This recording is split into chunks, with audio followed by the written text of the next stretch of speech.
say what I was gonna say about that motherfucker. Man. Oh, good grief. Some of our friends have very alternative views about. About human trafficking laws? Yeah, yeah, Really? yeah. I don't know if I can claim them as friends if they Man, bang on that with that particular drum. let me tell I'm you. looking at a real suspect right now. Yeah, let me tell you, I cut ties a while back where I was like, yeah, I can't do this. Like these wavelengths, they are not parallel, so I cannot be a part of this Yes. because Well, the mindset is not right. well, fuck this. I'm not gonna say his name, but I will read the tweet. Yeah. The tweet says, and I quote, "It's so weird.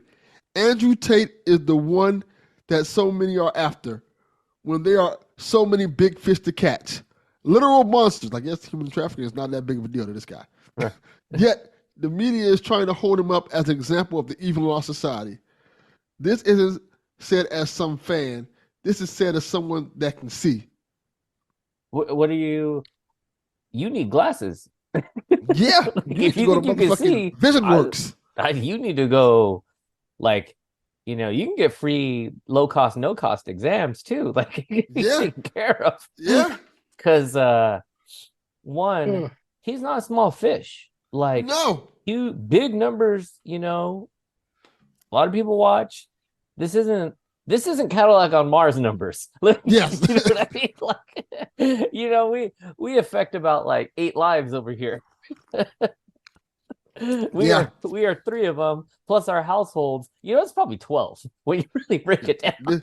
This isn't PSXP numbers. Right, exactly. Like, this is so it's just like, no, this is legit, Yeah. especially when that's the persona he portrays, Andrew Tate, that is. Yeah. And then it's like, okay, but I don't know. It kind of ties into like the what's up with that. I think it's just really We weird. just do shit in reverse today. Like, I think it's just really weird to be like someone who's got arrested and now is on trial for human trafficking. Be like, that's not a big fish. yeah. Fuck are you talking about? How does that make any sense? It's a big fish because it's like international news. Like it's gigantic. If one of us gets rolled up for something, guess what? We're not on the news. No, not at all. Maybe barely on the local news, but still not really. Yeah. They just take us, and that's that. They Never won't be hear from us like again. internet sensation Chaufie gets arrested. There'll be none of that. I like how you proclaim yourself to be an internet sensation. Yes. Oh no, what was I did have a claim to California fame. legend. Oh yeah. California legend. I remember. California podcast legend. For full respect on that shit. Stop playing. For real. So when you see that headline, California podcast legend, just know something went wrong. But like I said, let's just number one, welcome everybody to this episode of Cadillac on Mars. Number two, let's get into what up with that? What up with that? Ooh-wee. What up with that? What up with that? He said, she said, we said, he said, what up with that? what's up with people like defending big business or like shit that doesn't involve them. Like, I don't get it. This like It's the weirdest shit to me. it really is the concept of like caping for things that will like have absolute like no benefit to your life, be it a politician, be it a streamer, or like Elon Musk. Musk. Can I say what I want to say finally? Entertainment strike. And Can then what I, else? can I say what I want to say about that? Thank you for bringing it up, T. I've been waiting for months to see this about this. All you people who have been telling me and telling everyone else who was clearly right all year about, Elon Musk is going to ruin Twitter. He's the best thing to happen to Twitter. He's going to make it better. Suck my dick. Right. Mm-hmm. He has emphatically ruined my favorite not only social media site I actually liked. Right. That shit is trash now. And the fact that you fuckers, you cocksuckers, are sitting here caping for a billionaire that does not give a fuck about you or anything about you is fucking embarrassing. Literally. He wrecked Twitter and he's just going to write it off. Yeah. And let me tell you, my teaching staff can't even write off their supplies. That's so wild. Wow. Okay, so what? Do you get what I'm saying? Like, wait, what? And then I mean, because let's throw this in there too. This whole, the people like that are so like, the Microsoft merger is going to benefit gamers. They're going to bring all the games back. Really? They're going to bring the games back? That's what's going to happen? The games that don't make money, they're going to come back? You better believe they are. Yeah, right. You fucking lost your goddamn mind. They are not bringing back Rock Band. They're not bringing back all your fucking fan favorites. It's not happening. You know why? Because they would have brought them back now. If they were making money, they'd be making money. But they're not. So guess what? Wait. They're not coming back. I can't wait till a certain person hears this podcast. So, I mean, hey, listen. For what? They're not gonna be mad at me. I'm talking to you, Donnie. You living in a fucking la la land. That's not gonna happen. It's just not. Business is gonna keep moving. It's just gonna do what it does. Like, yeah, they're gonna keep absorbing each other. It's just gonna be what it's gonna be. I understand that concept of how business works, but at the same time, like, your favorites are not coming back. Maybe one or two, they'll give them a try. They might put them on. Let me dream of a DJ Hero 3, you motherfucker. Come on, let me dream. Yeah, I got 2. Yeah, we got 2. I didn't know 2 even came out. Yeah, 2 is so good. It's significantly better than 1. Wow. Like, I have 1 somewhere. You should go find that. If you got that turntable and a whatever 360 or PS3 to play with, find you 2 and just be like, wow, this is great. I got it for the Wii U. No way. Because you know what it is? I got it off of like what was the thing called? Craigslist, like a long time ago. So like when Craigslist was popping. So I got it then. But what does it say? Is like it's just this idea that like somehow defending the businesses, like I was gonna say, like this, like the strike taking place in the entertainment industry. They just don't want to pay people. Like zero. Yeah. Like you people look really goofy trying to defend that shit. Right, because it's like, who, before you even have something streaming on your screen, before the words even came out, guess what? Someone had to write it. And so all that stuff that comes after, the sequels, the spin-offs, you name it, someone had to fucking write that. Just even the concept. And then to be like, listen, I'm going to pay you like $3. And, because I'm taking a risk. I'm taking a risk, buddy. I don't know if it's going to work.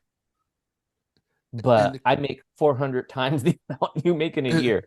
And the crazy thing about it is, a lot of time, well, most of the time, writers don't get the credit for the shit they write. No, exactly. You got to be the a writer gets the credit. Writer.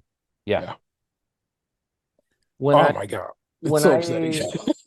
This was like a super, super long time ago, but I remember like working kind of like out in the North Hollywood area. And that's where like a lot of work actually really takes place, is like North Hollywood, Studio City. And I remember being like in coffee shops and just dudes talking about how many like writing projects they're working on at once. Because you don't just sit and go like, okay, I want to work on writing the next great sci-fi movie. You're working on the sci-fi movie and the love story and the short story, and like you're frying your brain only to have someone buy it. Yeah. Once they buy it, then it's like it fucking moves on. But like then you're cut off. And so they got to just keep churning. You don't just, and you don't always make millions off of one piece. For sure. Like you make very, very little. So it's not an easy career. That's a career that I think is truly like a passion piece. Like you love fucking writing, but you know you're going to be broke. So it's crazy. I mean, I do appreciate the solidarity amongst the artists and whatnot, but damn, the amount of people that I see online that are just like, this is, it's the actors being greedy. It's the writers being greedy. It's like, wait, what? How do you figure? Because the guy making the most money does the least work. Yeah. None of the creative work. All he does is, I got a couple of dollars. Mm-hmm. Yeah. You know what I'm saying? I fund the project. Mm-hmm. That's it. Yeah. It baffles me how quickly people are willing to bend over backwards to appease a billionaire or a millionaire for that matter that doesn't give a fuck about you. And that goes whether it's people in Hollywood, whether it's in politics. Only thing a person has to do is say, hey, this person has a perceived a lot amount of money. They don't necessarily even have to have a lot of money. It just has to be the perception of a lot of money. Yeah. And people will bend over backwards to make sure this person is right about every fucking thing they do, and it drives me insane.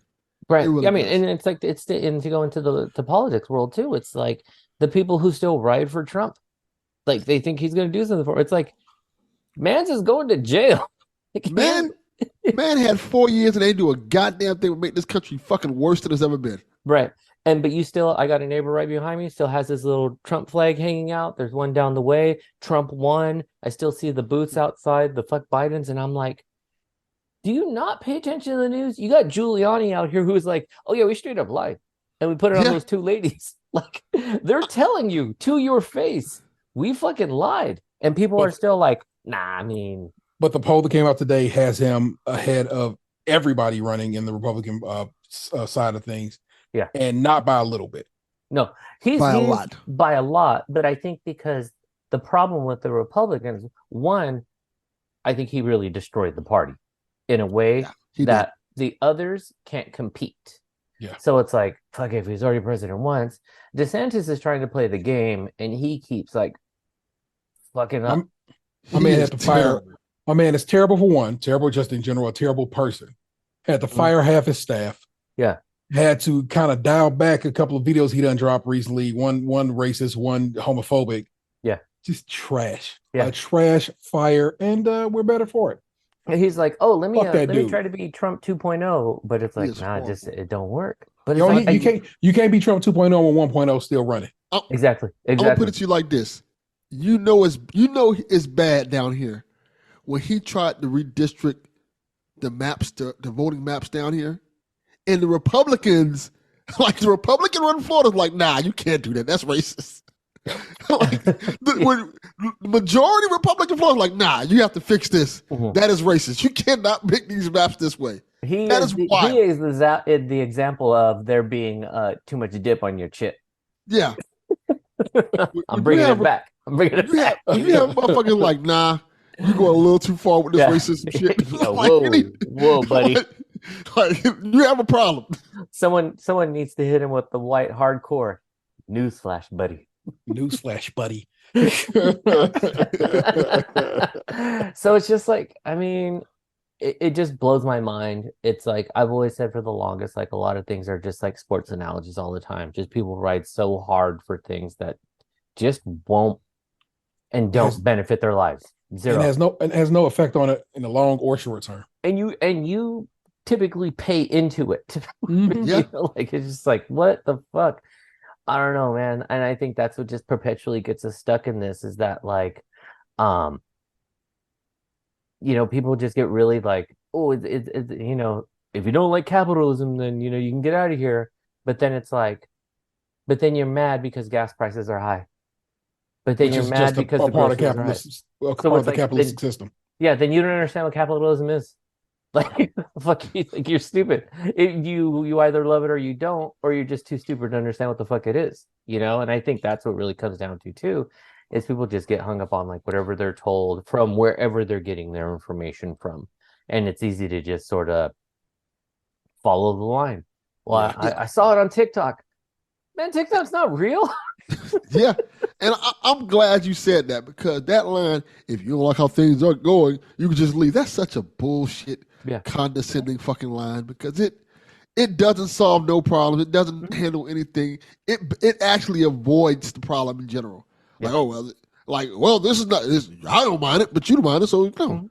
That's a pussy thing. That's a pussy way to do things. Like, you can talk things out, you can figure things out. And the way I always look at things is like this. It may not affect you today. It may not affect you tomorrow. But trickle down to economics is a thing. And eventually, it's going to affect something that you care about. And if we don't fix it now, it's going to be too late to fix it later. Mm-hmm. Straight up. And then I think in a lot of ways, we are already there, where it's like this ain't getting fixed. This is a broken machine, man. Rome is falling. And I was having that conversation with a family member about this not too long ago, how I was saying to them, did you see how all these rights, these anti-gay bills got passed in Florida, and black people sat there and let it happen and didn't say anything about it? And now we're starting to see the effects of it. Oh, these bills are affecting African Americans as well. Yeah. And now we're saying something about it, but it's like, all right, it's kind of a little late now. We should have stopped and said something when it was happening to the other group. Because now it's happening to us, and we can't fix this. We just have to hope that laws don't get passed, the laws get reversed. Yeah. And when we see injustice for one person, we need to stand up and stop it then. If we don't stop at the beginning, they're gonna keep crossing that line. That's with everything. Man, you want to talk about keep crossing the line? What's up with Ice Cube and Tucker Carlson? Oh, I watched the whole interview. Did you watch it? It really said nothing. It was terrible. Like, man, just the fucking. I was like, you are so out of touch. But the positive of it was to show, like, because it fits into the context of this conversation is America is a caste system. Like, they don't live in our reality. We live in this financial reality down here. His world is way fucking different. And so it's like, this is the same thing of him with his plan of, like, he offered, what is it, like Obama or Biden a plan, but he was going to do a plan with Trump, and then, telling, like, black people don't vote. It's like, yeah, you don't need to vote. You're fucking rich as fuck. You're going to stay the same. But when you tell people don't, you're actually silencing a group. And there's a lot of dumb motherfuckers who are like, but Ice Cube said. And the funny thing about it is, he said that statement without acknowledging that neither party paid any attention to him. Yeah. At all. He said, but was only mad at one of them. Only mad at one of them, but neither party gave him any attention. And I found that fascinating. And then on top of that, there was a part of the interview where I was like, all right, he really ain't saying nothing. And it was the part, I don't know if you remember this, Chaufie. He was talking about how he's kind of been blackballed and things like that. No, he is in the new Ninja Turtles movie. So if he's blackballed, I want to be blackballed too. But he said he's been blackballed, right? And he tells the story. And that's that, like, cancel culture talk. Oh, this fucking, it's too woke. It's cancel culture. I'm canceled. It's like, you're literally on a fucking platform talking about it. Yes. And this is the funny thing. So Tucker Carlson asked him, like, how have you been blackballed? How did it affect you? And he said, yeah, the cast of Barbershop got to go on the Oprah Winfrey show, and she didn't invite me. I'm like, what? He's like, how did that make you feel? Like, I felt hurt that I was like, you know how old Barbershop movie was? How long ago that came out? He's like, but so you was canceled in what, 90, whatever? Is that a 92 or is that a 2000 movie? I think it's an early 2000 movie. It's on the internet. It's in that cusp. He was so offended that the cast of Barbershop got to go on Oprah Winfrey show and he did not. Yeah, so dumb. Like, okay, so, like, you're still holding a grudge on something that happened, like, fucking at least 25 years ago. At least 25 years. 2002. 2002. Okay. That was his choice of choosing how he was getting canceled. Yeah. That's the example he brought up. That's not canceled. Like, zero. And that's one person. That's not a whole country. It's like you're doing tours, fool. Like, you're still out here. Yeah, you have a whole basketball league. Right. So it's just like, no, you're not. You're not canceled. But I would like to go to this line, because it was, him reaching out to the politicians, and it's like, this is also the same man who said, "I'll never have dinner with the president," and it's like, look at you now, looking funny in the light, my friend. Yeah, a little funny, but it's a different system. It's a different style. Just that function, that move is not like us. And I think that's where I think there needs to be more grassroots. There needs to be more people recognizing where they are. Politicians, entertainers, people beyond how we function, big business, we need to work around in a sort of revolutionary sense. Like, we need to band together as people, because as we continue to allow ourselves to be fragmented and divided, it's just easy to sort of shift the herd, Yeah. So. And also, I think we're living in a time, and I'm noticing it more and more, that people are just dwelling on the negative things. Like you can have 1,000 positive situations, but everybody will just gravitate towards that one negative, and will stay on that. And it's infuriating. Yeah, no, and that's really, really true. But to kind of put the topic to rest, people just really like take care of your own people. Make sure you and your family are good, your friends are good, because who's not going to take care of you? The people you're paying into. Disney's not going to take care of you. Damn Fox sure is not. not going to take care of you. They don't even know who the fuck you are. The government damn sure ain't gonna take care of you. So just no way, no how. But let's we got that out of the way. Now we can just start acting a fool. We can get back to business. So first off, I'm gonna put Delvin on blast, because I take the time and the effort to craft an outline for this show. And every time I do it, it's only been like 3 times. Today's the 3rd. But he keeps saying no. He don't want to complete the task. So I said, yeah, what's up with you? This fool responded with nada. Yeah, That's the best you can give me? I mean, you're a liar. No, I'm not really doing much lately, man. The streets are hungry for us, so tell me. You haven't been giving me the time to do it. Me? A factual lie. Prove it. I have something I can talk about, but that's definitely a so tell me topic, because I don't have to air someone out that I love, and I don't want to do that here. Oh no, it's an airing of grievances. Yeah, it has to go behind the paywall. They listen to this show, so no, I cannot air them out this show. All right. But so, come on, Delvin, give us something. What's up with you, man? What you been up to? Everything's been good for the most part. It's been quiet. It's nothing too crazy, I think. How's your grandma? Haven't heard about her in a while. Oh, did I tell that story about the dog? No, haven't heard about the dog. Last I heard was like she was in the hospital a long while back, and then she's good. She's good. She got to have her surgery later on. She had to call the doctor to set that up, but everything else that is good. So I didn't tell the story. Is this the expensive Chihuahua story? Yes. Okay, I haven't heard it. I don't know it. I just know you guys mentioned it. So let me tell what happened. So, my grandmother comes here every day. We work together. Anybody who listens to Cat Like a Boss knows this by now. Mm-hmm. So we at work. At my grandmother's house is my little cousin. And my grandmother had the habit, because she had this Chihuahua for like over 10 years, something like that, had the habit of just letting the Chihuahua go out in the front yard, go pee, and he'll go walk in the neighbor's yard and go pee and come back over. This is the thing. And I always told her, don't do that. Mm-hmm. Chihuahuas are expensive. One day, someone's going to fucking take the dog and keep it moving. Mm-hmm. So sure enough, while we're at work, my cousin lets the Chihuahua out the front door. The dog never comes back. And got scooped up. So my grandmother leaves work, looking for the dog, can't find the dog. I get off work. I go looking for the dog. I can't find the dog nowhere. The dog's fucking gone. Mm-hmm. But I'm walking. I will say this part. This is pretty funny. I'm walking the neighborhood, because first I drove around the neighborhood. Then I start walking the neighborhood to see if I can see the dog or see if somebody had a dog in their house, something like that. As I'm walking the neighborhood, right, I saw a pet rabbit just like on the sidewalk eating grass. Mm-hmm. It was just the weirdest thing. It wasn't on a leash. It was just a guy in his car while the rabbit was sitting by the car eating grass. Like, just chilling. Just chilling. That's what I do.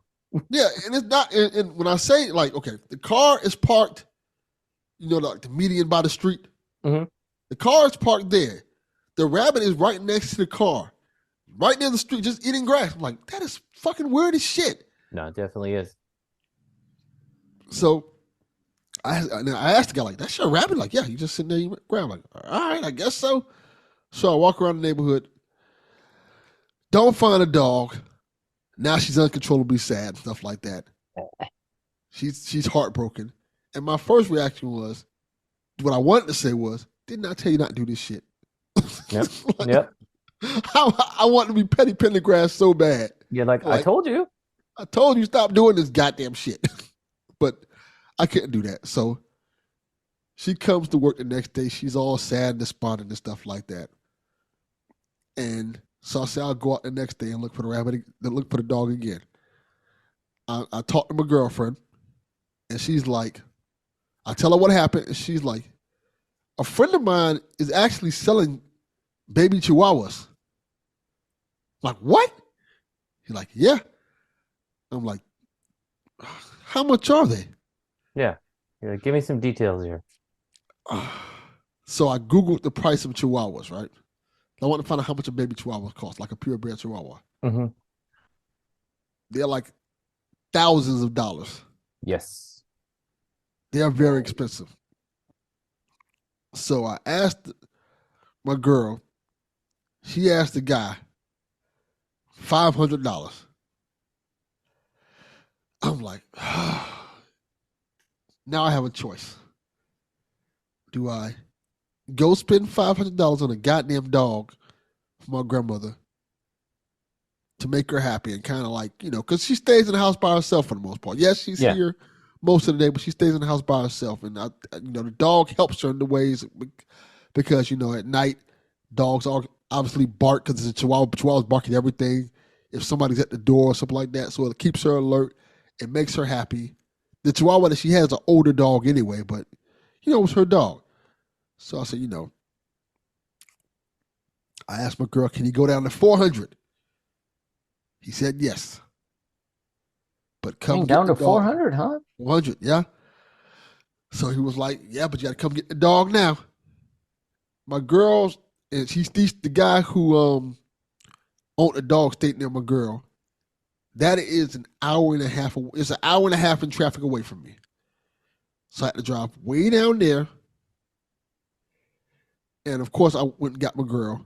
And my girl's like, oh, you got to buy stuff for the dog and all that stuff. I'm like, God damn, so I'm already like $400 in the hole. Now I got to buy stuff for this little fucker. Yep, because once you buy it, then you're like, okay, we need this, we need the food, we need all the things. Exactly. The old bed, you got to get a new bed. Yeah, that's exactly what I had to do. I had to go do all that stuff, buy the bed, buy all this stuff. And then I went to go pick up the dog. And there was 2 dogs. There was 2 chihuahuas. The guy like, you want to buy both of them? Like, fuck no. Now, what type of chihuahuas were these? Were these your regular, like, short hair chihuahuas, or were they long hair? Yeah, short hair chihuahuas. Okay. 6, no, they're not 6, but they're 4-month-old chihuahuas. Okay. So he gives me the dog. There were 2 of them. One came to me immediately, and one ran away. So I guess the one that came to me immediately is the one we're taking. Won the lotto. Done. So that one showed some initiative and some moxie. Yeah. So I said, all right, I guess you're gonna have a new home. You stay here with this, the other one stay here with you. Peace out. You're like, you don't want to buy both of them? Like, fuck. No. Absolutely not. That's how I would look back at the others like, so you get for sleeping. Yeah. You guys keep sharing a bed. I'm about to go relax. Exactly. So he finds out living with an old lady too. He's like, ooh, shit. Exactly. Even better. Wet food. Even better. Yeah. Like, so I take the chihuahua to our house and she's ecstatic. She's super happy. She's losing control. And she can't believe I bought her a dog and stuff like that. She asked me how much a dog costs. I'm like, I'm not telling you how much a dog costs. Mm-hmm. Don't worry about that. It's your dog. Have fun with the dog. Yeah. Keep it out the front damn yard. Keep out. I said, I damn sure said that. Keep the dog out the goddamn yard. Keep the dog in the house. Mm-hmm. This dog costs a lot of money. And I'm going to be very pissed off my dog. On a leash. Yeah. Like, so she was ecstatic. And then she sent me to go get more shit for the dog. Mm-hmm. So I didn't end up getting home that night till 11 o'clock. Yeah, like 11:30. So I was tired as hell from that. Then the next day, this is how I knew she was having fun with the dog. Mm-hmm. She usually gets here like around 9:30, come to work. 9:30 comes and goes. It's now 10:30, and I'm like, and she calls me. She's like, oh, I was looking for my wig. I'm like, Grandma, it's 10:30. You're just playing with that damn dog. Just stay home. It's okay. Yeah. Just stay and play with the dog. Very like nice and heartfelt too, because it's like, I mean, your grandma, like, chill, have fun. Like, Delvin's got the office. You're all right. Take a day off. Exactly. And you know, like, and also like, just enjoy the dog. Like, if you're having fun with a puppy, have the fun. That's exactly what I told her. I said, I'm happy if I knew all this time, all it took for me to get your ass to stay home was to buy you a goddamn new dog, I'd have did this years ago. The bin came out the pocket, damn it. I'd have been came out the pocket and bought this damn dog. So, so that week that happened, she came to work 3 days that week. And each day she came in at almost 11 o'clock and left at 1 because she wants to get back home to the dog. And she's super excited about it. And I'm happy that I had the money at the time to get the dog. Fortunate enough that I had that much money in my pocket where I can get the dog. But yeah, she loves the dog. The dog, she named the dog after her son who passed away, my uncle. Okay. So the dog means a lot to her. You know what you should, what might be nice to get your grandma is one of those little like Bark Box subscriptions. Oh, okay. Because it comes with you can get various forms of it, but it'll come with treats and a toy. You get a monthly subscription thing. Might be nice for her, something to open, something new for a little dog, That might be cool. Yeah, that's a good idea, Chaufie. Yeah, check it out. Yeah. I might do that. Because then she'll just be like, oh, shit, we got a new box. Look at his new toy. Yeah, she might dig that. Yeah, and then like I said, too, I believe they come with treats. So then it's one less thing to go and get. You could just be like, oh, shit, we got some new snackies. And she could just sit there and play with the dog. Exactly. Until one of the snackies makes the dog's stomach upset. Then you got doo-doo all over the house and you got to go clean it up. Well, yeah, he doing that anyway. Yeah, it's hey. I'm you just fuck training this dog, huh? You just not gonna train him or nothing. It's I try to train him, I try to discipline him. Let me see how you discipline him. Yeah. Oh, you shouldn't do that. What the fuck is that? That's not training. That's not training shit. That's not doing anything. And that's white people discipline. Yeah. Listen, Carter. Exactly. Buddy, I need you to not do that anymore.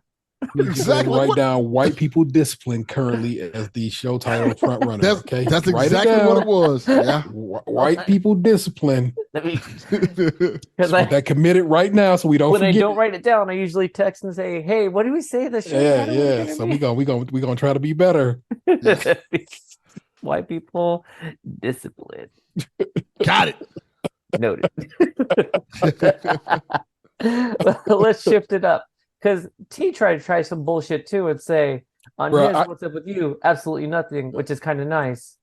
It is all vibes. I fuck with it, man. My lady got a new gig, so she worked back in the office. My son got a job, so he worked in a warehouse. My kid is still here, but starts school here in about just a little less than a month. It's vibes, man. I'm just very relaxed. I have nothing going on. It's very nice. I've done some things, and we're going to discuss that as time goes on. But right now, nada. Now, I got to say this. If you don't listen to Cleveland's longest running podcast, Taste Crunchy and Milk, they did a little offshoot. That was a great episode. The most recent podcast that features your youngest child, right? Yeah, it's my son, my youngest child of two, and my big sister. Yeah, and just one your kid. I text you on it because I was just this kid's wit is fucking killing me. Yeah. It was on the cusp of she's not being disrespectful. Sorry, misgender. No worries. But just it was on the cusp, but also really hilarious, but not being hurtful. Just you could tell you guys have the banter. You know what I mean? And so it was just it was fantastic. And then to hear your sister's voice on there and it just, you could feel the connection between everybody and everyone really enjoying themselves, enjoying their time there. I was really frustrated when you guys said that people just be stopping to take pictures in New York without respecting other space. That shit drives me fucking bananas. Yep. So I was just oh, I hate being in any type of situation where there's people and someone stops where I'm do you think you're in an empty fucking room right now? They do, because everybody's a star of their own damn movie. And so they forget that there's a lot of NPCs around them. Yeah, exactly. So they don't understand. Because you don't. Because I bet you I stopped somewhere and took a picture. Mm-hmm. I bet you I did and stopped saying somebody was probably walking along and was like, this motherfucker. But I try to be good about it. I actually try to be like, let me get a quick, okay, around me. All right, pitch snap it. You know it's like crossing the street. Look left, look right. Okay, we're good. Go. Yeah. So I try to be respectful, but that don't mean I probably was in all instances. So yeah. No, but that was like people should really listen to that. They should listen to all episodes. But this one was a lot of fun. And it's wild short because T didn't push record initially. Yeah. We lose like that's minutes. what that was. Okay. Yeah, I think he says it up front. I do. But we talked for a good 20, 30 minutes, and I was like, I definitely didn't push record because that red light ain't on. So I was like, so let's do it again right quick. And that means we had less time because we had to go take my sister back to the city to go catch her bus back to Virginia. Yeah. Okay. So and then you guys had some delicious Korean chicken. We did, and I'm going to that same spot now here again because I can't help myself. Me and my lady are going down to Columbus. Our anniversary is Friday, so we're going down to Columbus this weekend because her friends are in town visiting some family. So she's like, "Well, we go see you know what I'm saying, these folk," and I'm like, "Yeah, it's fine." I go, but if we're gonna be down there, we're gonna eat some Korean BB.Q. No, BBQ. What is it? Is it BB.Q? Yes, BB.Q chicken. It's a Korean chicken spot that we found in Detroit. But of course, they had. So it's a chain. Yeah, it's a chain. All right, see if we got it out here. So if you got around your way, please take advantage. I don't know if I've ever asked you this before. Have you ever done the Ohio fucking what is it like chili over spaghetti? No, God no. I want y'all. I quite literally just told a friend of mine this. My home person, Ash, because they identify as non-binary, and who was just telling me how they once upon a time came down to Ohio for some dude, and how they would never do it again. And I was like, I'm telling you, right? I go, where was you at? And they said Columbus. And I'm like, I gotta tell you, and I say this all the time, Northeast Ohio, just carve it out.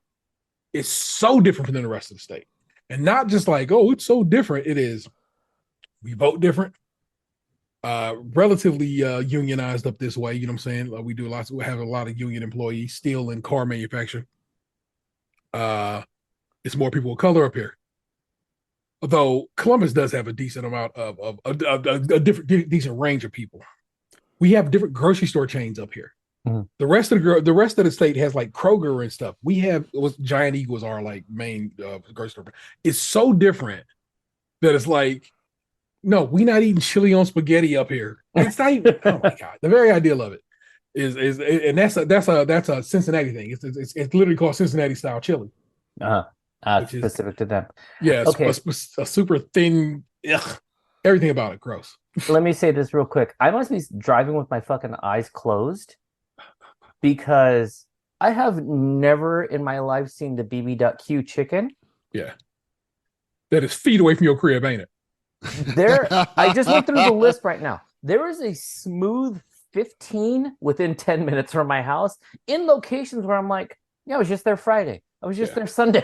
Like, wow. Like, oh, there's a lot of these motherfuckers. Like, there's one less than 4 minutes from my house. Like, bruh, I don't know. I heard you guys talking about it, man. I was like, man, I gotta get on this chicken. Sure, if it is if every location will have the as nice a service as I've had, but the two I've been to, there's one in Detroit and that's one in New York City. Amazing staff, real, own they shit, get everything out to you in real short time, real good food. I dig it. I don't know. Might be a little bit suspect because I feel like when the chicken is served with anger, the anger flavors the chicken. Now we have been fucked up with that kind of bullshit, man. We've been lying to this whole time. You don't make chicken good, motherfuckers who like making chicken.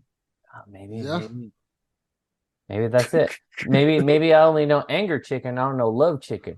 Yeah, need some love chicken. Change your fucking life. Korean fried chicken is so good. I'm gonna put anger chicken down as an alternate type. If you can't go to BB.Q chicken, find a Bonchon if they're around your way. Their shit is a hitting as well. So. Yeah. There are so many less than 3 miles from my house. Dig it. So, like I said, I must be driving with some fucking serious blinders because I'm like, okay, yep, I was here. Not I'm trying to dox your ass, but where's K-Town at in relation to your spot, man? Because I'm always hearing about K-Town out there. Give the address. K-Town is it's more downtown LA. Okay. So it's maybe like it's about 20 minutes. Okay. Yeah. Around 20 minutes or LA 20 minutes that's really like, an hour. Depends on the day. See? if I were to drive right now, I'd get there in about 25 minutes. Okay. But if I left an hour ago, I'd get there in 45 minutes. I always tell the story when Sean was out in California. He was like, oh yeah, I see you in a little bit. It says you're only like 20 miles away. So I'll see what, like 25, 30 minutes. And I was like, about an hour and a half. He's like, no, man, the map says. I was like, no. The time to mile ratio in California is it's an anomaly. It does not function how other places do. It's its own thing. But okay, I'm gonna try that, man. I'm gonna put it down, that BB.Q, now that I know that it's local. Fuck. Because I seriously thought, I was like, oh, it must be like something Midwest, East Coast type of shit. But the bulk, it was just like rice cakes and like fish cakes and a little hot ass sauce that's real good. Get you the Gangnam style wings or the soy garlic joints. I wouldn't fill them in some other ones. And just have a good time, man. My kid loved the cheeselings. So I mean, maybe you will too, but I didn't want a sweet ass wing. And that's exactly what that shit was described as to me. And then I never got a chance to try them because my sister and my kid fucked them all up. But can you just lick a finger or something? I just need to know. Well, I mean, and that also leads into your good to great too. You did mention that, NYC with your kid and your big sis was a hit. Yeah, my kid just turned 16, and I want to say earlier this year, maybe even late last year, I was like, "You turned 16 soon. What do you want to do?" That way, I can begin preparing. If it's going to be a big party, I can start doing what I need to do to get that to happen. If it's whatever, we can make it happen. And the kid said, "I want to go to New York City," and I was like, "Fair. I will see what I can do to try and make that happen." And big up to my big sister and time and effort and the sale of a little bit of stock. All right. How did your sister end up linking up? Like, how did she get in the mix? She was like, so my big sister got to connect on hotels. So whenever I'm going somewhere and I need a hotel, I can holler at her, and through her girl, she can give me usually a friends and family discount on a hotel. And usually it's well worth it. Like our hotel in Detroit was like $90, $80. Oh yeah, I can remember you guys saying, yeah. Yeah, it was dumb ridiculous. It was a good price. But she was like, I'm gonna come with y'all. And I just wasn't hearing that or believing it, but then like sure shit she did. Yeah. And she ended up covering the hotel. She's like, I got the hotel. Don't worry about it. Yeah, nice. Thank you, big sis. That's great. Hold it down for your boy. Yeah. Because like I said, I ended up having to rent a car. I was like, we were considering flying in, but then flying in and then riding to wherever in the city because whatever. It's wild. It's way more. The money starts to stack. So that's where you start to do that like cost to time ratio. Where Exactly. It's just like, okay, I can get there in an hour, but it's gonna cost me like $500. Exactly. Or I rent a car, but it takes me 5 hours. Yeah. 7, but it wasn't bad. And it turned out to be just one, like almost a straight shot. You get on 80 East and it take you almost all the way to New York from here. Yeah. So like, I didn't have to even go, do too much discovery. It's like I had to get over 280 going East and then go. It's not like you were trying to do a GTA getaway where you're like, okay, now I got to hop over here. I got to go right on this. Yeah. And this is my second time in New York. I went 2012, 2013, can't recall. One of those years. And that one, it was me and my homegirl Danielle, and we both loved this band, Cannibal Ox, hip hop group down with Definitive Jux. The Cold Vein, go listen to it, y'all. Yeah. And they, at that point in time, were having a reunion show somewhere in Brooklyn. And I was like, yo, and that's the first thing me and Danielle bonded over was Cannibal Ox. And I was like, yo, we gotta go, right? And she's like, okay. I was like, yo. So we drove all the way to New York, got to her homeboy's house, I slept on the couch. I think she slept on the couch or in a chair, woke up like 4 or 5 hours later, explored the city, hung out, drove to Brooklyn to go see the show.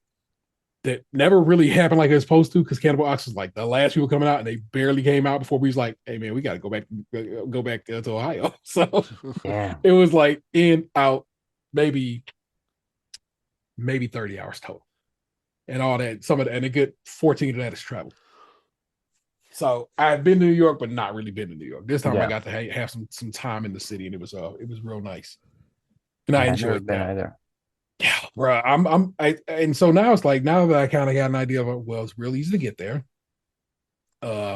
Staying in Jersey was the play, because there's a train right there. So you just hop the train into the city. Mm-hmm. So I'm like, dope, so it's not too expensive. Everything's there. Everything. Yeah. And so I've knocked out, you know what I'm saying, the two things I needed to get knocked out. I felt like I need to get knocked out in my life: Statue of Liberty, Empire State Building. So everything else is just like, let's go wherever the fuck you want to go. So I'm down, man. You say it. You let me know. We'll do it again, bro. I'm all about that. Plus, I just love travel, man. I'm all about that life. Yeah. So good. Now, Delvin, you ain't got nothing on your what's good to great. You spend time with your lady? Yeah.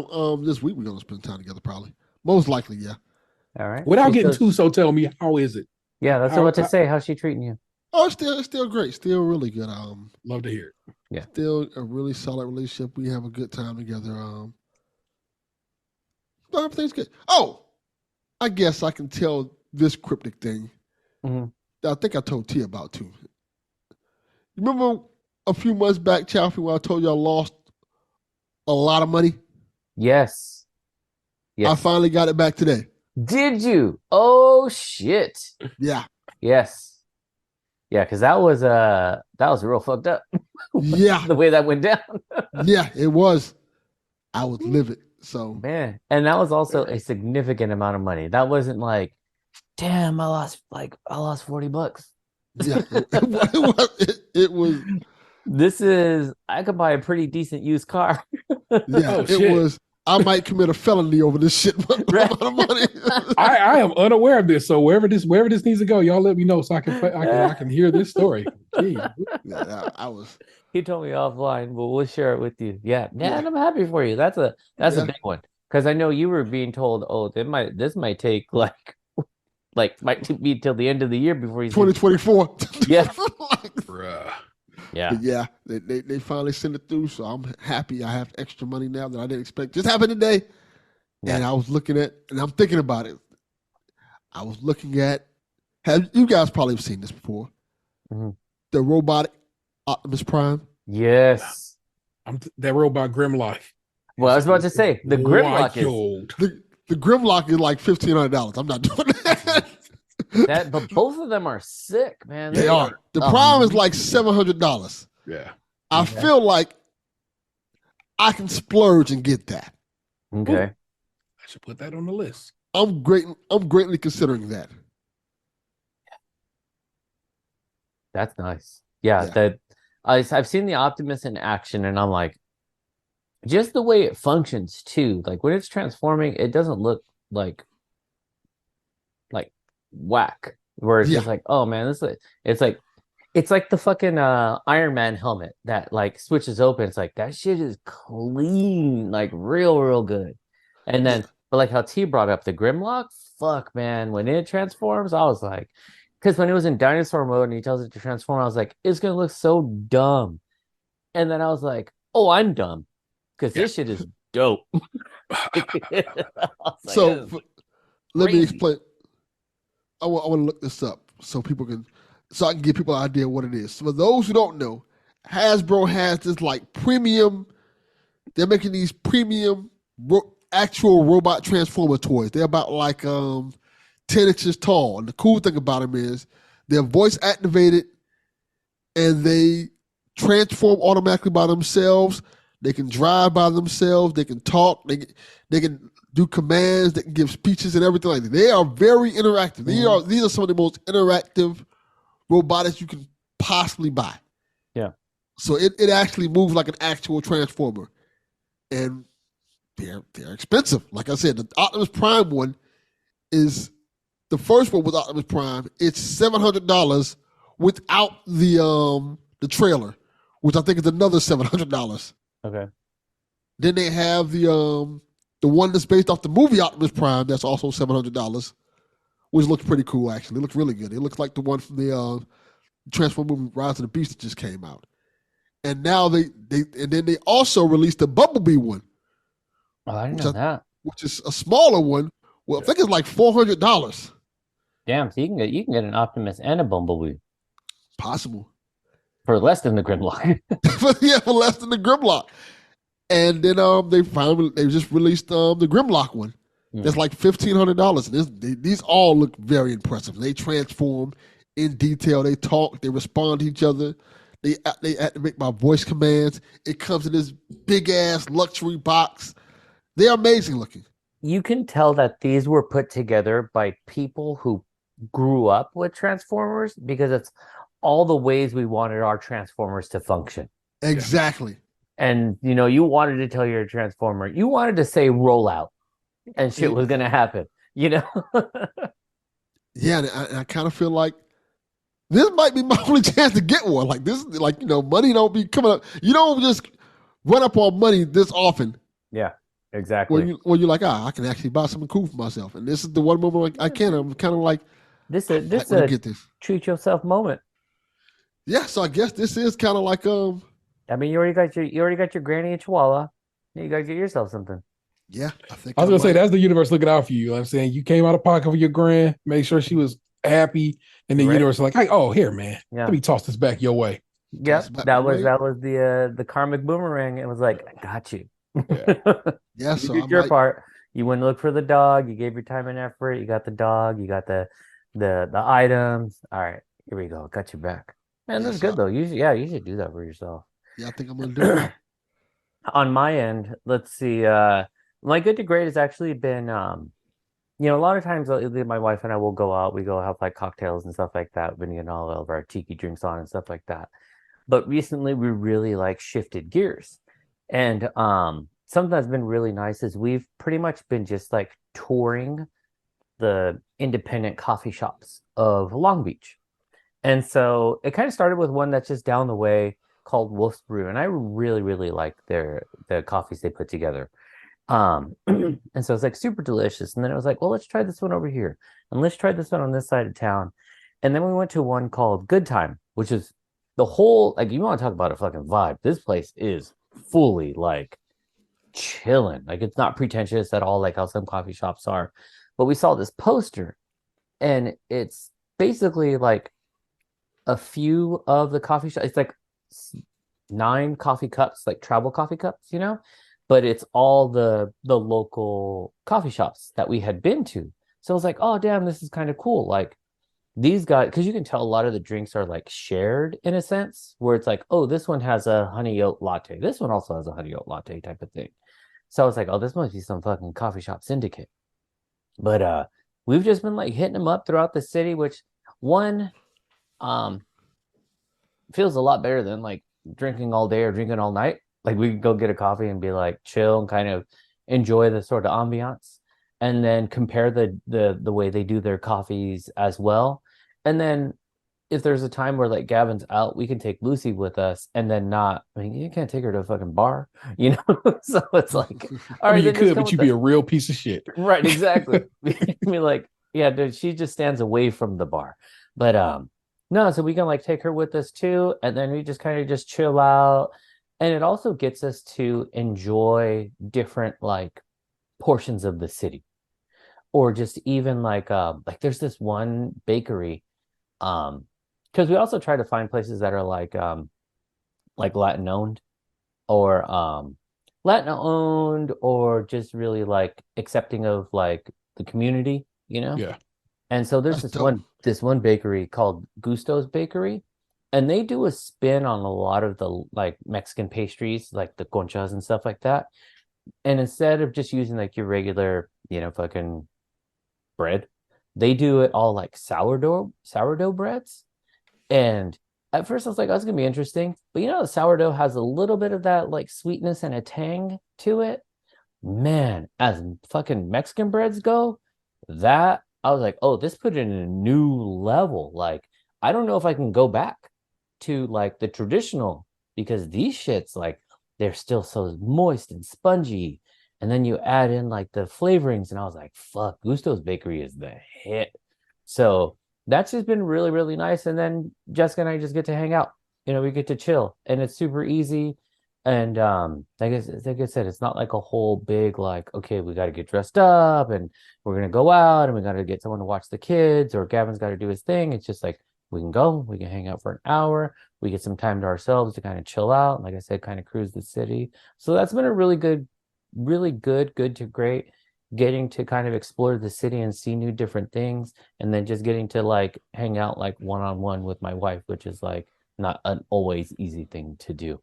Yeah. Which along the way as well, there's a record shop locally that I don't know if I talked about last time. I'm not a super big fan of it. It's a really big, really popular. When I say big, it's like well known. Yeah. And I'm not talking about Amoeba. I actually really like Amoeba a lot. Those guys are cool over there. But the one in my town, they're real jerky. It's high fidelity. Where they're just like, you like that? Nah. Whereas we went to this place, and it's called Toxic Toast Records. And it's one guy who curates the whole thing, and his curation is on fucking point, and his prices are fantastic. Where like I was looking because I've been wanting to pick up some some Radiohead vinyls, and like he has Kid A on sale, or he's selling it for like, I want to say it was like $35, and then Discogs, when I looked for the same version, was like nothing less than 50. And his thing is like, and he's real cool and real knowledgeable. Like even when Jessica and Lucy were with me, and they were like talking about the music and really getting to know the guy, and he talked about how he fell in love with the music just because he would go to Japan and just buy a bunch of albums and bring it back.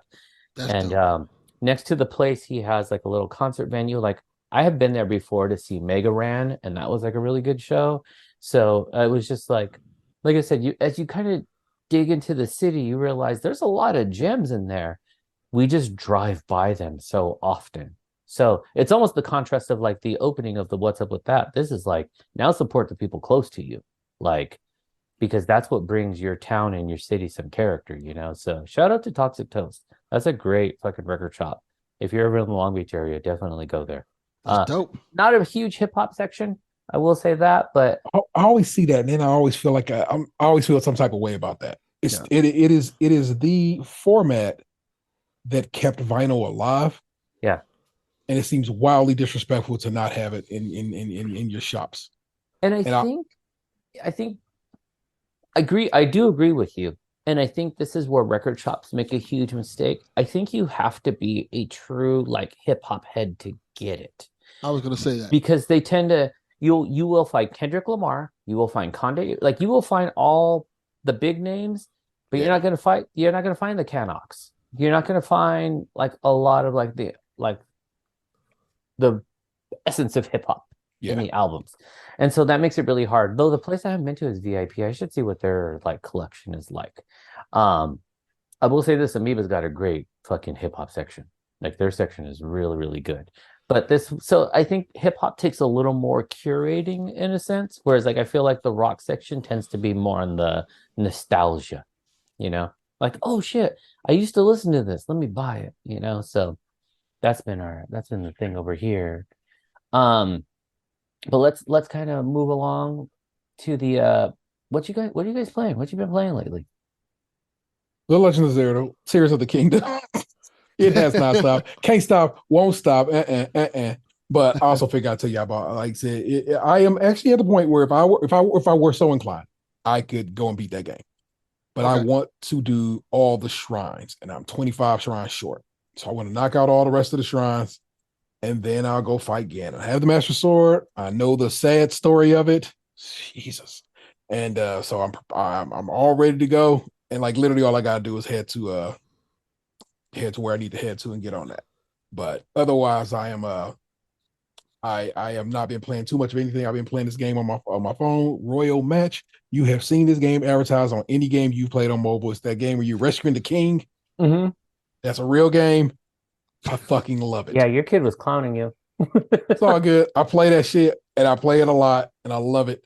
It's a match 3, but you can play. Basically, you are on a team with people, and if your team is active, they'll keep you in lives the whole time. Basically, you can request lives, and you request them like 5 at a time. And if, like I said, as long as your team is doing right and is an active team, you'll always have lives, so you don't have to do anything, otherwise, unless you're so inclined and just want to, pay some money. And I put some dough on it because, like I said, I enjoy it enough. And whenever I enjoy a mobile game enough, I will put a couple of shekels on it. No worries there. That's cool. Yeah, and I've been playing Pokemon Go again, and it's a delight. It was a community day this past Sunday, and that was real fun. I always try to go out and collect one of each evolution of a Pokemon shiny, because that's what it is in those games. They used to do the shinies, and in this case, there's a bonus evolution. So there's 4. I needed 4 shinies to make myself happy, and I ended up with like 5. So I was like, straight, like good shit. So yeah, man, I enjoy Pokemon Go. Plus, it kind of keeps me walking, which is nice to do. You know what I'm saying? Get out there and stay on your strolls. Oh yeah, that is what cool. That game's still prospering. It's what's funny is it's so good that Niantic keep trying to release other games and nobody get down with they other shit, and they just had to fire a bunch of people recently because of it. Wasn't they making it like a Harry Potter game, some shit like that? They did, and it was whack. And it came out. It came out, and then grand opening, grand closing, like really that fast. Like what was it, like 8 weeks, and then they were like, "Well, that one came." Yeah. And like people were buzzing over it when it was first announced. I was like, "Oh, this is gonna be amazing!" And it was just like, it doesn't have the same. Because isn't there an NBA type of game coming out too? Yeah, we'll see. Yeah. Again, these things don't fit that. Pokemon works, and their original game, Ingress, it works. The system they have in place, it works for those IPs. It does not work for Harry Potter. It does not work for whatever else. Yeah, because like for Pokemon is literally catch them all. Yeah, walk around, catch Pokemon in the wild. Yeah, you've made a game ideal that has been around for 25 some odd years work. Yeah, so they played themselves, and they really just need to and it makes so much money, but they want to, of course, because capitalism, they want more money. Yeah, instead of like you've made plenty, but alas. That's just not how they roll. And I still play. Like there was a point where I did slow down, like within the last year or so. Always do. I'll take time away, and then I'll come right back around. Like here I am playing Pokemon Go again. And I do feel it needs a new sort of like worm on the hook, or also to be a little bit clearer.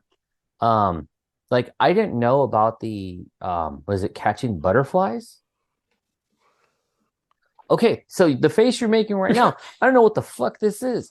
And so I was in a staff meeting principal's meeting the other day, and one principal, we kind of talked about gaming and shit. And then he was like, "Hey, real quick, do you have this Pokemon?" So we're sitting there kind of trading.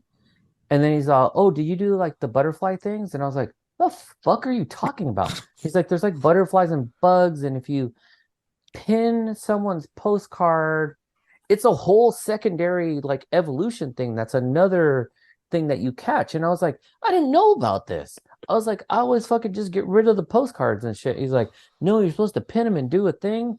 But when he explained it to me, I was like, "This is convoluted." So I need to like YouTube it. That, and they need to put more Pokemon in rotation. Like, I do not want to see another fucking Pidgey. I do not want to see like I'm just seeing the same ones over and over and over again, where it's like, come on. Much like the real game. Yeah. No, it, straight up, though, I will say, because I forgot to mention this when we went to Cancun, I needed I can't think of the name. I'm pulling it up right now. But I did get to clear out another region because one of the Pokemon I had seen nearby, I had never found it. Like, it was one of those, where it's like grayed out. It's like you've seen it, but you don't have it. Yeah. And so that when we were in Cancun, I saw it and I was like, yes, it was the Heracross. Yes. So I caught the Heracross in Cancun and completed the Johto region. I was like, yeah, fucking. if there was anything that was a positive out of this trip, the trip was a good trip. But you know, a little cherry on top was completing that package. So it's like I got all Kanto, got all Johto. The next region where people be hoeing, I need 3 from there.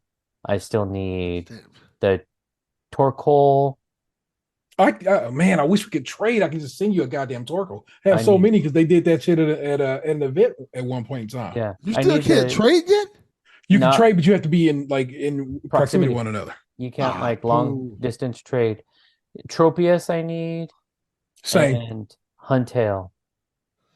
I got a Huntail. I think I have several Huntails. These sell like strippers. Yeah, right. Well, the Huntail too is because you can evolve the Clamperl, but it's like random. That still sounds like a stripper too. Hey, you know what? Throw some dollars, man. Throw some dollars. What about you, Delvin? What have you been playing, man? I finished. I took a break from Tears of the Kingdom for a quick second to play and finish OxenFree 2, which I enjoyed. I don't think it's had the same staying power and magic that the first one did, but it's fine. It's a fine story. If you play the OxenFree games, you kind of know what you're getting into. Slow pace, story based. You're not going to be fighting monsters or nothing like that. You're going to be kind of solving puzzles, things like that, and it's pretty much that. All right. I just got a shiny Aurora. You just had me open this game up to look at if I had a Huntail, and I just cracked a shiny Aurora. He cracking in real time over here. There you go. Let me see. For me, I do feel real bad because I enjoyed what I had played of Tears of the Kingdom from when I told you guys a while back, and then never fucking went back to the game because I finished whatever I finished, and then just really got back into Call of Duty and Fortnite. Just like I think I just needed that sort of like palate cleanser of just like shooting shit without having to follow a story or anything like that. And then playing Sleeping Dogs on the Steam Deck. Like that's been a lot of fun. So Sleeping Dogs plays great on the Steam Deck. And I think I'm like 3/4 done. So once I wrap up Sleeping Dogs, then I can get back into Zelda. Because I do feel like it's one of those games that I can't be playing like fucking 3 games right now. I just got to play that one. Exactly. So I'm kind of dying down on Call of Duty. Fortnite, I'm loving it because it also has the because Futurama's back. They did the tie-in, so it's like you can get Bender, Fry, Leela, and a bunch of other stuff. So just going around shooting people as my favorite Mexican robot, Bender Bending Rodriguez. Bender Bending Rodriguez, put respect on his name. Yes. He is Hecho in Mexico. So I'm like, this has been a lot of fun. So I've really been enjoying it. And then on the watching end, This Fool, the second season is back. So far I've only watched 2 episodes, and it was fun. I really, really enjoyed it. And then wrapped up The Bear. Fuck, man, the acting and the writing on that shit is phenomenal. Like, I haven't watched that one yet. Oh, dude, you're missing out. Like, they really, and I like this season because it took time to invest in the other characters. And what's his name? Is it Marcus?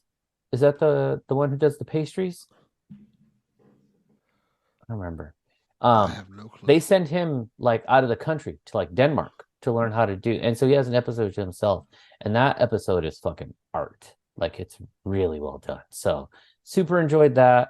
Watching Futurama, actually catching up because I realized it's come back and gone so many times that I'm like 4 seasons behind. So I want to catch up. My kid was angry. He's like, "What they gonna do? How they gonna bring it back?" Because he knows how it ended. Before this next round. And I'm like, good question, Junior. I don't know, bro. Figure it out. They'll figure it out. And then let's see. Oh, Fowler mentioned a show on Netflix called Zom 101. Mm-hmm. And that's actually a lot of fun because it's interesting how they keep coming up with like ways to spin a zombie story. And so in this one, it doesn't really give away anything because it's kind of evolving right now. It's a weekly show on Netflix, and it's like this guy, he works a real dead-end job. He's kind of missing out on life. And then the zombie apocalypse happens. and he's fucking hyped. And the reason he's hyped is he realized he didn't have to go to work anymore. So he's like living his best life in this apocalypse where he's like, I can fucking sleep, I can kick it, I go to a liquor store, get some beer, I'm fucking good. Oh, this is based off of anime. Yeah, it's an anime. Because they have a live action version of it too, apparently. Oh shit, I didn't know that. I'm gonna have to check that out. No, the one that I'm watching is the anime, and it's fun. And then and the last piece was watched Guardians 3 finally. Oh, what did you think of it? That movie is fucking amazing.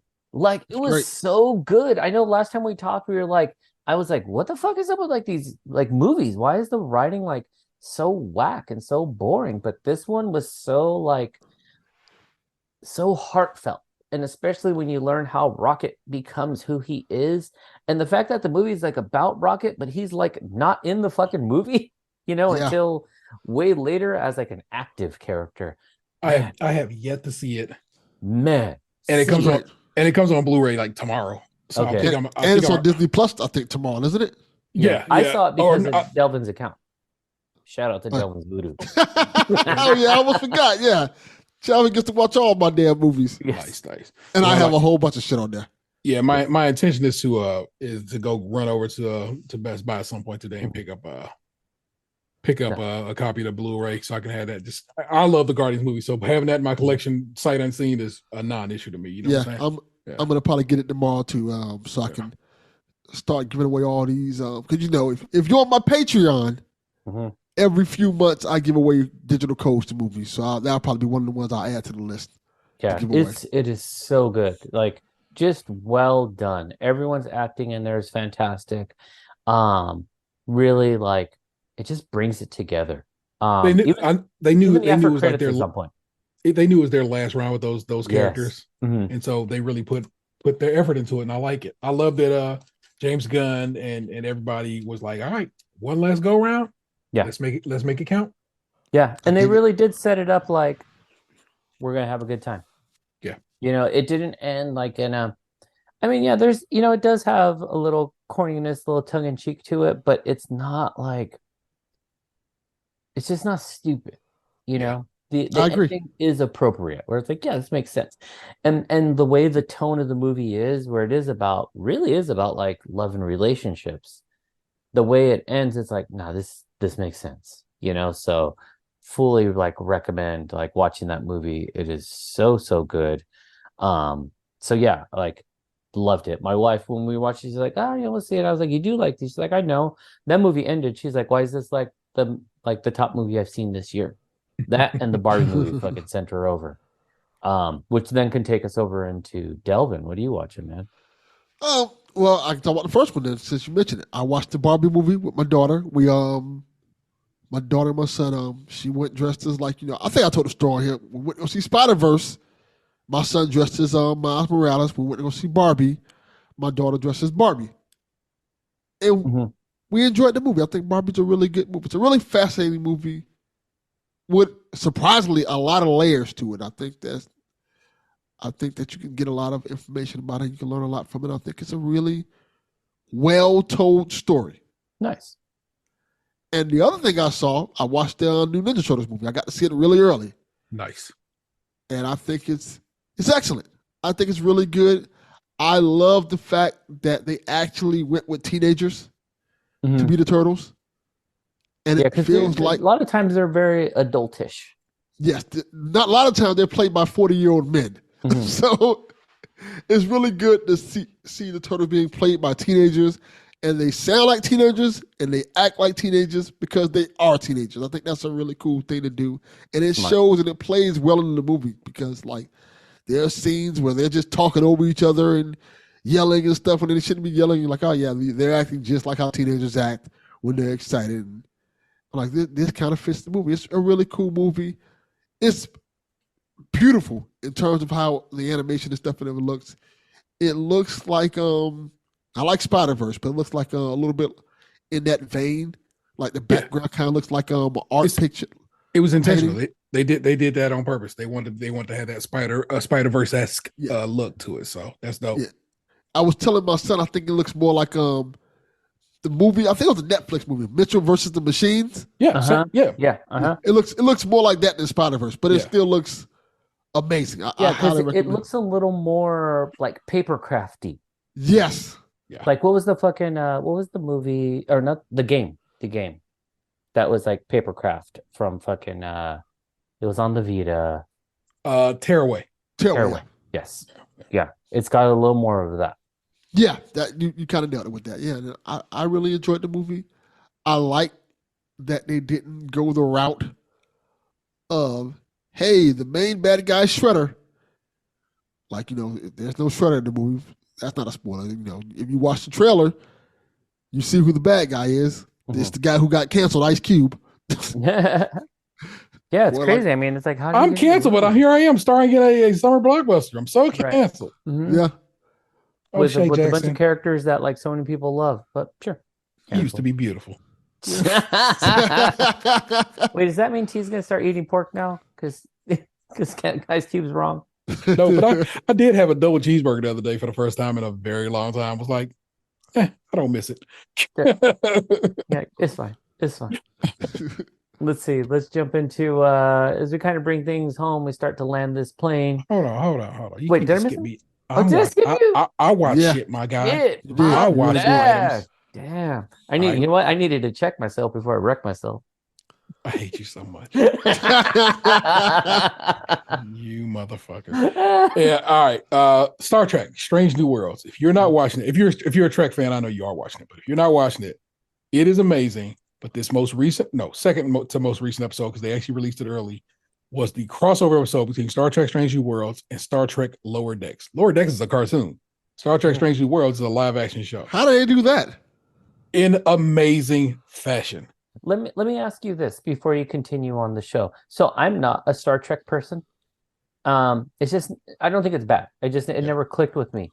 But is it a series or are they just like anthology? Like they stand alone? Strange New Worlds is a series, but it's basically Monster of the Week type shit. Okay, because I've seen like some commercials and number one, it doesn't feel like Star Trek. Yep. And it's which has got me really intrigued because the commercials I saw was like, oh, this feels a little more Twilight Zone-y, like you said, like Monster of the Week. It's like it's way different. Yeah. That I was like, I need to peep this show. Bruh. They took that show, crossed it over with Lower Decks, which is amazing. It's great. Mm-hmm. It's a cartoon. Lower Decks, you can probably get caught up on that in a move. Mm-hmm. And it was so good. And as always, your boy Sensitive Ass T, it got to a part toward the end, and it was so wonderful, and it literally almost made me cry. And I was just like, I love TV. I love well done and well written TV. And the Star Trek universe, they have really tightened it up on Paramount Plus. Mm-hmm. It's really good. They got somebody in control of everything, so like the lore is kind of handled real well and so forth, and curated properly. It has finally gotten that. You know what I'm saying? And even stuff like on this episode, they talk about Archer's Enterprise, which is from the show Enterprise, which a lot of people hate it, but it's still a part of their canon, and they show love to it, and I love that. Let's see, Afterparty on Apple Plus is back.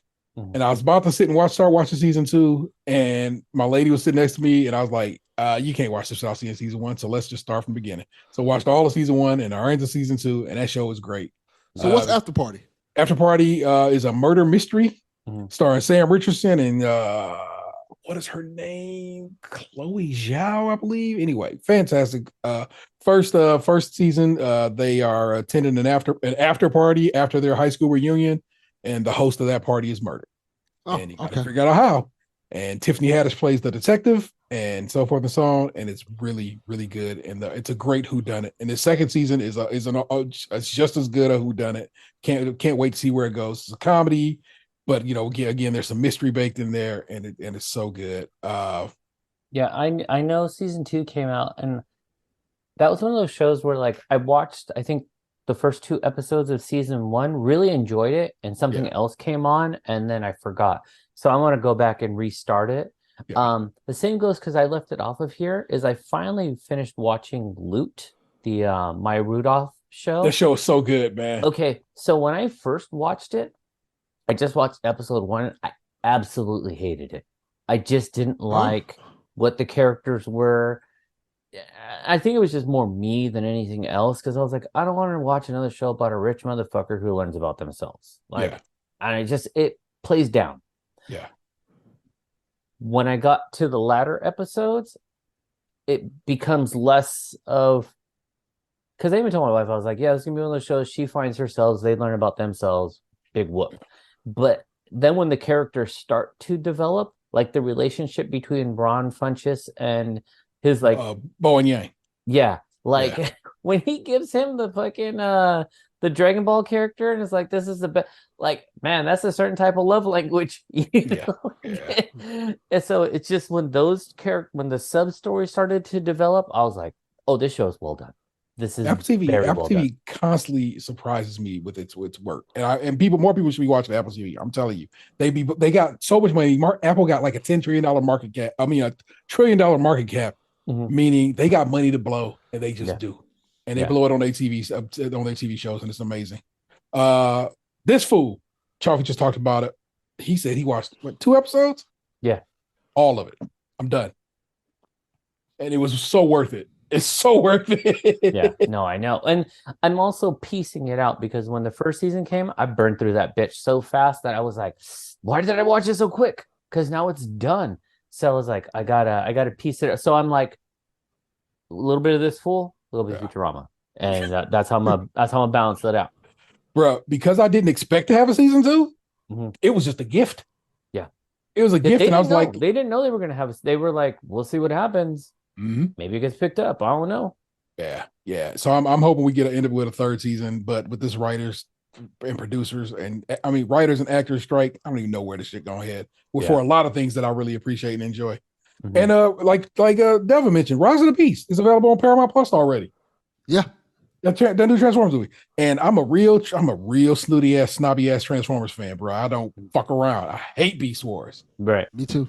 But in this circumstance, damn good. Pretty good. It's pretty good. That's what I keep hearing. I hear that it's this surprisingly is good. It's kind of like how the Bumblebee movie was like solid. Well, this is part 2 of that is a new series started with Bumblebee. This is the next one in that line. Yeah. Works I gotta check it out. So knowing it's on Delvin's Paramount, I'll watch it. Comes also out, starts in 94. All kinds of dope hip hop from 94. I was just gonna say that.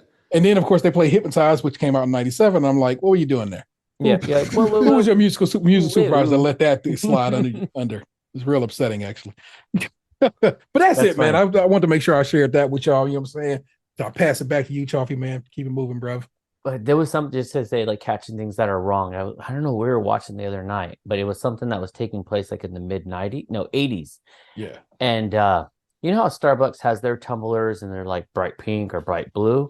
And the person was drinking from like a cup like that. And I was like, those did not exist in like absolutely didn't. Yeah, we had a lot of neon, but that type, no, absolutely not. We were not walking around with like the fucking what are they called, like the security flasks and shit like that. We didn't have we were walking around with water. We were still drinking full sugar and from the hose. Like there was no like carrying a water bottle. That was not a thing. So anyways, last piece. What you spinning? What you guys playing? What you listening to? You want to go first, T, or want me to go first? Oh, yeah. So on the vinyl side, Kamaal The Abstract was Invite Me Please is July record of the month. And it's not just that it's the, Kamaal The Abstract finally available on vinyl in America. It's the original 2001 version that basically was bootlegged everywhere because his label decided they didn't want to release it. It ended up getting released eventually in 2009, but there's some variations, some differences. So it's the version I knew and listened to that I got off of okplayer.com back in the day. And I love that I possess that on a lovely... Right, you're OK Player OG. I am, charter member. That's what I'm saying. and I love that I got that record. It's on this beautiful tricolor vinyl, black, yellow, and white vinyl. Feel free to go follow the Vinyl Crown over on Instagram, and you can watch where I try to collect my records up in photos, you know what I'm saying, over there. And like I was just telling these guys when we got started, man, this is brand new. This just happened tonight. So if you don't like it, you can forgive me. This is just something Spotify served up to me. Homegrown Cartoons is the name of the group. Homegrown is the name of the album. Came out last year, apparently. It's really, really good. All right. Yeah, look, I don't know. I don't even know what to call it. Jazzy, hip hoppy. I don't know. It's got some things going to it. Funky. It's just I'm very impressed by it. So get down with that. Yeah, I need to re-up with the VMP because there's 2 Strokes albums they have right now that I'm like, I need to get those. And the cost of those is like, well, I might as well just do the subscription for a little bit and then be all right. I signed up. I'm going to be signed up for the next 3 months because this month or last month, however you wish to look at it, is with this. This will come out in August. Was the Kamaal The Abstract. Next month is an Atmosphere album that I don't care for, but they have East 99 Eternal by I was just about to say that they got the Bone Thugs as their what's called of the month, their main catalog's record of the month. So I just swapped out for that. And then in September, my birthday month, mind you, they got Aesop Rock's None Shall Pass on a beautiful vinyl. I'm like, yeah, I'm getting that. Also that month is Skeleton's 10-year anniversary release is coming out by Aesop Rock. And so I'm gonna have a lot of vinyl popping around September, and I'm very excited for that. Yeah, that's dope. What about you, Delvin? Only thing I've really been listening to, I pre-ordered the vinyl for was Magic 2. What do you think? The new now, I enjoyed it. I think people, for the most part, I'm hearing positive things about it, except that one song that people keep trying to dwell on. Which one? People apparently don't like 50 Cent's verse. I like 50's verse. I did too. I thought it was dope. Fuck out of here. People are complaining because they say it's too short, but I thought it was really dope. It is wildly short. It does not. It feel like 8 bars and not 16. So they're not saying it's whack. They're just like no. They're saying it's whack too. They're saying it's whack. Like, no. Don't disagree. Fully disagree. I think it is far too brief, but it's a very good bar. I do too. I think it was great. I think it's people got to realize 50 ain't rapping a minute. 50 don't have to rap no more. He's making really money. He's doesn't. making TV shows. So he's like, I have an entertainment empire. The fuck you talking about? Yeah. But hearing 50 and Nas on the song again was really cool. For those who don't know, like they did a song again way back in the day when 50 was just coming up in the game. The song Too Hot. They had a couple of songs together back in the day. So hearing them back on record together was pretty cool. And I really thoroughly enjoyed the Nas album. I think it's Queensbridge and Southside Queens coming together on a vinyl on a track. You know what I'm saying? That's dope. It was dope. I'm just looking at that fucking that Bone Thugs. Man, that vinyl was beautiful. I own a copy of that record already from a record store they released, but a lot of people say how shabby it is sound wise, which I've never noticed. But I was like, I'll get this vitamin Petit's pressing of it because they do make high quality pressings of their stuff. Because I was gonna say, just the density of their albums is like, oh, this shit is nice. Yeah, I got a question for the both of you. I'm gonna go to Delvin first because you were talking about Magic, which made me think of when you're growing up in like Miami. Because I don't know why this popped into my head recently, but what was it like in like those like late 80s, early 90s with like DJ Magic Mike, like the bass that ain't Miami? Like, do you remember that? Was like, were people super into it, or was that just like a still low key type of thing? I don't remember it too much because I remember growing up. I remember a lot of people was into Uncle Luke was really big down here in the late 80s, early 90s, I guess mid 90s too for that matter, you know. Poison Clan was huge down here. Oh shit, forgot about Poison Clan. Damn. Poison Clan was huge. Mother Superior, of course, was a big deal down here at the time for those people who like the more deeper hip hop, underground hip hop. That was a thing. I'm trying to think of other things that people I remember. JT Money. Okay. JT Money was pretty big down here. Uncle Al DJs was a staple in Miami for quite a long time. Those are the things that come to my mind immediately when I think of like the 80s, 90s. Because I remember just out here, what was hot was like the fucking mini trucks or like the slammed like VWs and shit, and just like big fucking bass. Yeah. And so it was just like when you just had, I mean, yeah, Uncle Luke, 2 Live, they had the sound, but then if you wanted that real, like, just not a lot of lyrics and just beats, fuck, man. I remember when as my uncle came through with the DJ Magic Mike album, and I was going to say the first one was the Bass 88 Miami, and it was just like, boom, boom. And I was like, what the fuck? So good. Like, just I want to say it's Feel the Bass Part 3 is the one that I'm like, I still love to this day. because that's the one that does the like bing bing bing bing bass. Like, fuck, dude. Yeah. How low can you go? And it was just the mixing in there, man. And you just like, yeah, it was like when the bass hits, but like moves your skin. yes, your whole chest be rattling. You're like, what is happening here? Yeah, like, oh man, got me fucked up. I'm And about then to play for this in you, my T, headphones right quick, see if I can hear it. I got a random one for you that I've been thinking about lately. I've been meaning to text you, but I keep forgetting. When you listen to your records, do you keep the record player cover on or off? Off. Why? It's what I've always done. I leave it open. Yes, I was oddly enough, it's closed right now to keep the dust off my record. But when I'm Right. spinning it, I'm spinning it. Because it was like one of those. It was a TikTok that was like, one TikTok always tells you everything you're doing wrong. Like you're eating noodles wrong, you're washing your clothes wrong, you scrub your balls wrong, like everything's wrong. And so it was like, you're listening to vinyl wrong. You should never close the thing because it causes more vibration or something. And I was like, does it? And then opening it up, you see, I tend to close it because I can hear the needle. But not the needle scratch, but the sound from the needle. Yeah, I know. And I don't like that. Like I like it's so because it's like I'm hearing two sounds. Yeah. And I want to hear the one sound. So I close it and it's like boom, gone. So it's now isolated. But it was just like, oh, it makes it vibrate and jump. I was like, then you got a whack record player, man. that's what that problem sounds like. But hold on. You study, turntablism. You know what it is. You don't have covers on them techniques. They're open. No. Yeah. Yeah, because you play records open. Yeah, because it's the manipulation. But I was just wondering if it was one of those things where you're like, yeah, no duh, because of the vibrations and the blah blah blah. Because I was like, I think it's just they just be saying shit.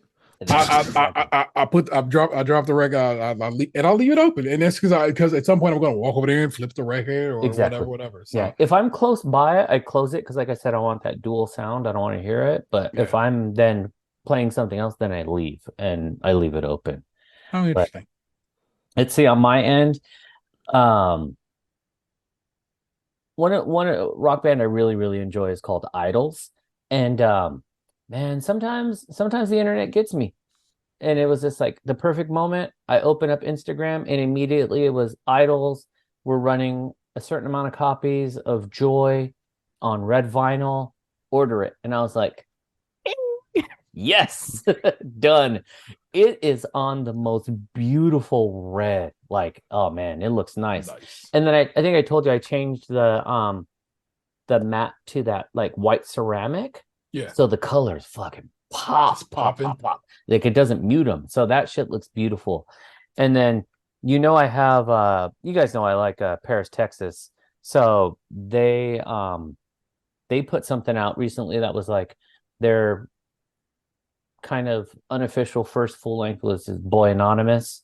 They're like, it's coming out, it's on blue vinyl. And I didn't really pay attention. I was like, yeah, I'll buy Boy Anonymous. And I was like, damn, I really wish they would have put out Hand Akimbo, which is their EP. And that one's really super good.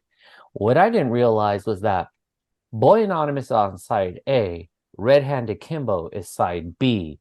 And it's on a blue that's like that Vince Staples, like fucking crippy blue. There's a little more Dodger blue on this one. But it's fucking beautiful too. So I was stoked because then it was like a surprise where it was like, oh, it's both albums. So I was happy on that. I was really, really happy. And then at that, Paris, Texas just came out with their new album. So, give it a listen. It's a good album. I really, really enjoy it. So just, I'm out here. Next time we come around, I'm going to run through the list of concerts I've been going through. Because let me tell you, between September and October, actually Wednesday to October, I'm going to be hitting up maybe 12 different concerts.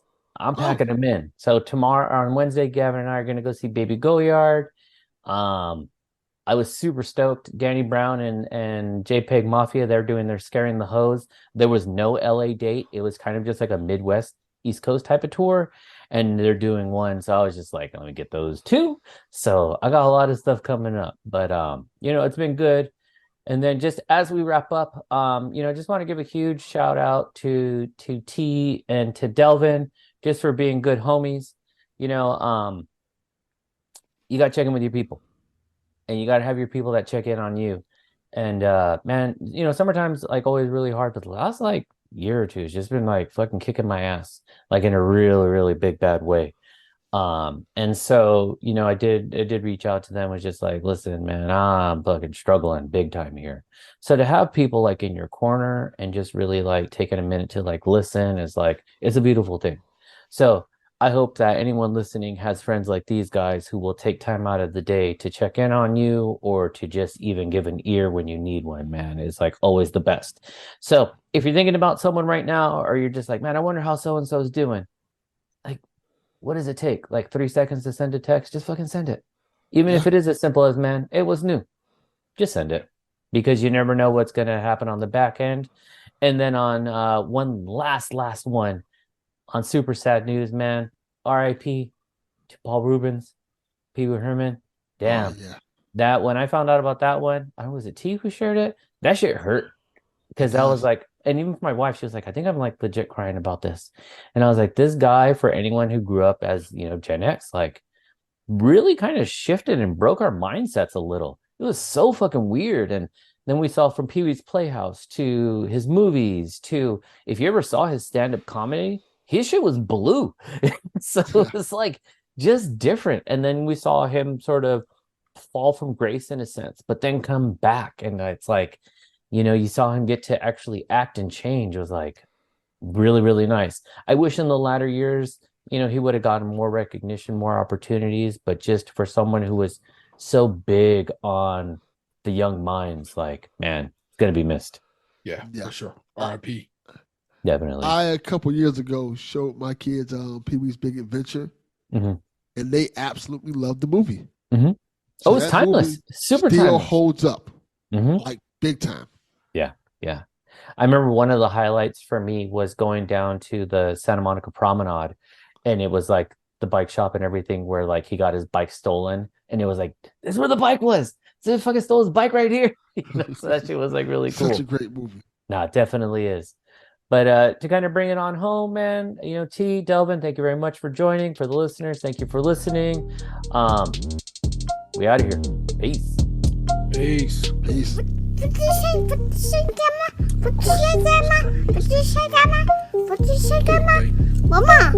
Mama. What? What did you say? Grandma's not here.